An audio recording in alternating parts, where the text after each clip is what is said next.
It's like Christmas morning here in Studio C in the Annenberg School for Communication and Journalism. USC has a full slate of scholarships, and they're ready to use them. We're signing our John Hancocks here on Sports Scene, getting all into national recruiting with those letters of intent. I'm Evan Budrovich. And I'm Ken Mashinchi. Let's get you caught up on all the craziness of National Signing Day.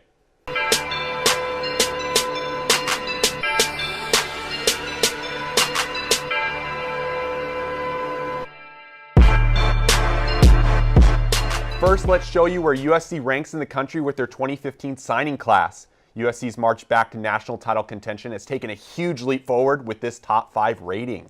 So here's where USC is standing right now. Thanks to a big day across the board, the Fab Five has been finalized. It started with Utah linebackers Osa Messina and Porter Gustin, who committed earlier in the week. But here on signing day, USC landed 3 5-star players. Well, Ken, it all gets started with 2 Sarah kids, Rasheem Green and John Hewson Jr., a couple of All-Americans and potential top 5 picks, and Leonard Williams being gone. Well, Rasheem Green fills the void. You look at the 5-star tackle committed to USC this morning out of Sarah High School. The product chose the Trojans over Arizona State, Miami, and Oregon. So, Ken, when we have a chance to talk about it, we know Rasheem Green's a defensive tackle, a big product. How does he make that instant impact for Leonard Williams? Well, that's exactly it. He fills that void, and he's a 5-star recruit, can come in right away if they need him. He brings in a lot of strength, size, just loads up the middle, and that's exactly what USC needs as they're losing Williams. Joining Green at USC is high school teammate John Hewson. He provides athleticism on the outside for the Trojans with his 4.6 40 time. Okay, so Evan, John Hewson, break down the film on him. What does he bring to USC? Well, first of all, an athletic specimen, a guy who can get all over the field, make a lot of plays, and that's what USC needs. He's athletic, he's very quick, like you mentioned, a good 40 time, and that's what he's able to do, find the running back and make quick tackles. I can just imagine that Sark and the coaching staff are screaming, "Houston, we have liftoff." The signings of Green and Hewson continues the pipeline of elite talent from Sarah High School that ended up at USC, including Robert Woods and Marquise Lee, who are both in the NFL. From Sarah to Long Beach Poly, USC has signed the #1 cornerback prospect in the country. That's Imam Marshall from Poly. Marshall's known as Biggie around campus. He could potentially start as early as next season for the Trojans. Ken, what makes Imam Marshall one of the best cornerback prospects in the country? Well, he just has ball hawking skills. He's very fast, very quick, great coverage, and he's going to provide a great second partner on the other side for Adoree Jackson. Big E and the Sarah boys will be joining Porter Gustin, the 5-star linebacker from Salem Hills High School in Utah, who signed with USC Tuesday. Okay, so Evan, Porter Gustin, what does he bring to USC? Well, Gustin's interesting. One of the best players in Utah, along with Massena, another Trojan, a physical guy, over 250 pounds, so a big player that also played some quarterback, too. He's a scary guy to go against, for sure. Physical, a strong, kind of a Hayes Pollard size, but with more quickness and versatility. Gustin joins his buddy from Utah, Osa Messina, a 5-star linebacker who committed to USC last month. Other notables filling out the squad is cornerback Akili Ross, safety Marvell Tell, and running back Ronald Jones. And now to give us a better sense on recruiting here in 2014, we're welcomed by freshman Adoree Jackson. Adoree, thanks for coming on today. Thanks for having me. So I wanted to talk to you about Rasheem Green and John Hewson, 2 guys from your high school who just committed to USC. What do you think of those guys and them coming to SC? I mean, it was great having them. You know, my junior year we went to state and won the state championship with those 2 on the team, being young and sophomores, stepping up for us. And then I seen them develop as my senior year went on. And for them coming in, going into my sophomore year and coming in for SC, it's just going to be a great atmosphere for those 2 guys to perform. So we see National Signing Day, kids picking hats, coming to SC and whatnot. But from a player's perspective, from your perspective, what is that like, just the whole day of going through everything? I mean, for me, it was just great, that great feeling, you know, that all eyes were on me. And I had that time that I worked up for, you know, and I put all that work in to be highly recruited and recognized. And so just putting that hat on and waiting was just one of those moments that I seen as a kid, and I always told myself that I just wanted to be on TV and just make my decision.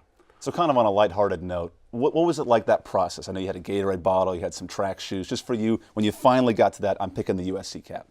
It was just a lot of emotions. I was nervous, you know, just going through everything, and I was just trying to make sure that I did it the right way, said the right things, and I didn't stumble over myself, you know, and still presented myself humbly and just had a great time and showing my personality off during my presentation. So now that you're here at SC for a year, you look at the way Sark's recruiting the freshmen and the sophomores now. What do you think of the young players on this team?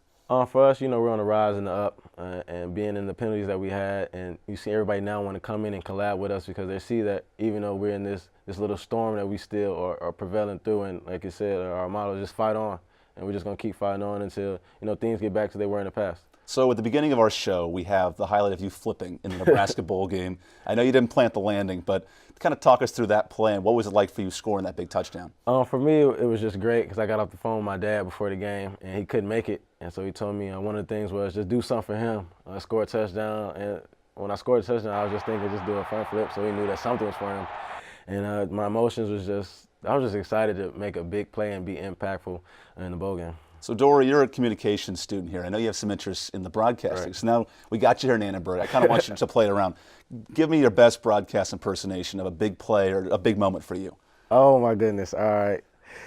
I like Stuart Scott, so one of the things would just be those little side notes or those ad-libs like booyah or anything like that, or there goes that man. Like as you see or Boomer on NFL Network, just being those type of guys and just showing my personality. Or I always wanted to be like Michael Strahan is now, a TV host. That's what I wanted to do as I get into communications. Well, luckily you got a good face. You don't have to worry about that. Thank you. The gap in the two. I just want your final thought on this team now that signing day is coming to an end. Just what you think of what's coming up and the future of the USC team.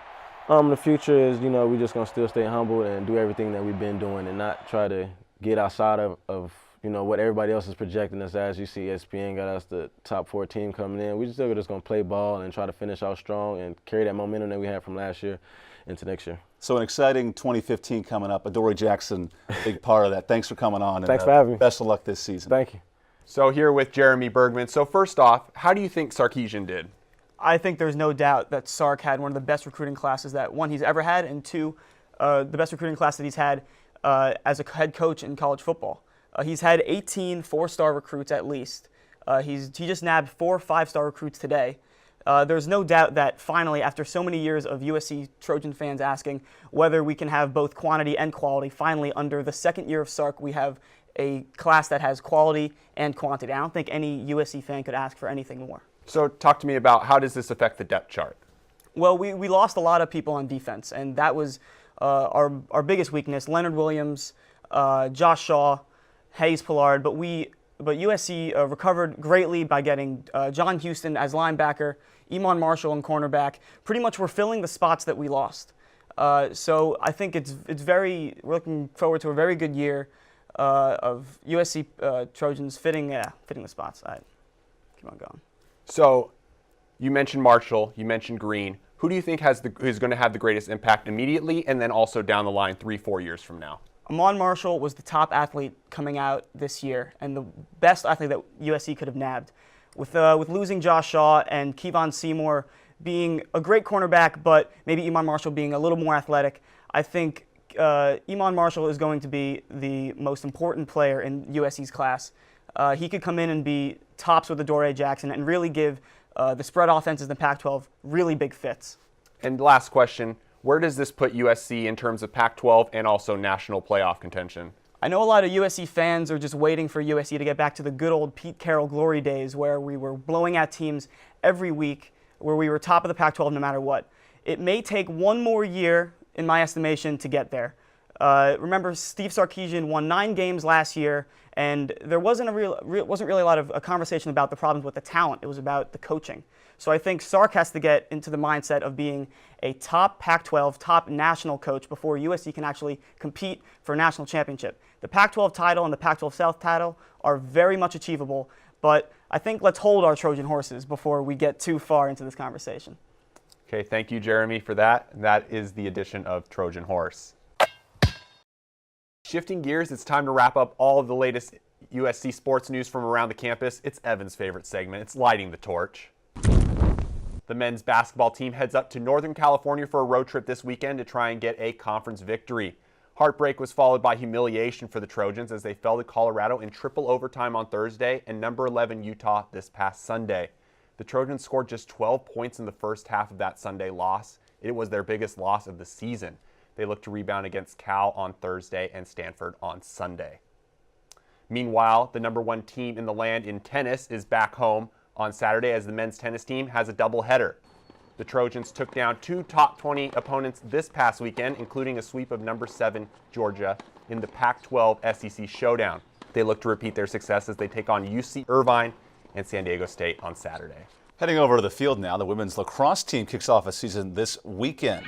The women of Troy are projected to finish third in the MPSF this year, but they got to start with Northwestern at the Coliseum this weekend. They come with the number 5 recruiting class in the nation, and they're prepping for their season opener against the NCAA powerhouse, those Northwestern Wildcats, under the lights of the Coliseum. We've trained really hard all preseason, and coming in together united like we've been doing all preseason is going to be huge to this preparation, and we're super psyched for the game. As a team, keep communicating loudly and clearly and listen to each other and go from there. So checking out the season preview now, they're the 3rd team in the MPSF last season, but this year they're number 3 in the preseason poll. They finished 9-9 with a 6-3 home record, and they have 15 girls from the state of New Jersey. So an East Coast swing coming out to California, 8 home games and 8 road games, including a tough road trip up to Stanford, one of the defending champions of MPSF. Well, in the spirit of sign day, we found out earlier today that wide receiver Cordell Brodus, better known as Snoop Dogg's son, will not be wearing Cardinal and gold next year.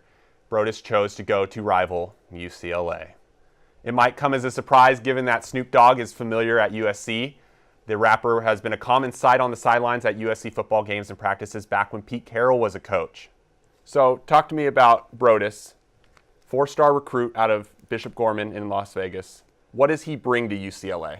Well, first of all, Snoop's losing his drawers over this situation to clean up his USC heritage. I will say that Brodus is a great wide receiver. He can make a lot of deep plays. UCLA needs weapons. They lose a lot of receivers. They have Thomas Duarte. But outside of that, not a lot of big play guys. You bring in a freshman who's talented like Brodus, it certainly helps them make big plays down the field.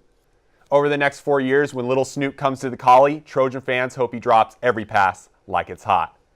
That wraps up Sports Scene from Studio C in the USC Annenberg School for Communication and Journalism. I'm Ken Mashinchi. And I'm Evan Budrovich. Thanks for tuning in for our second show here on Signing Day. We'll see you next week.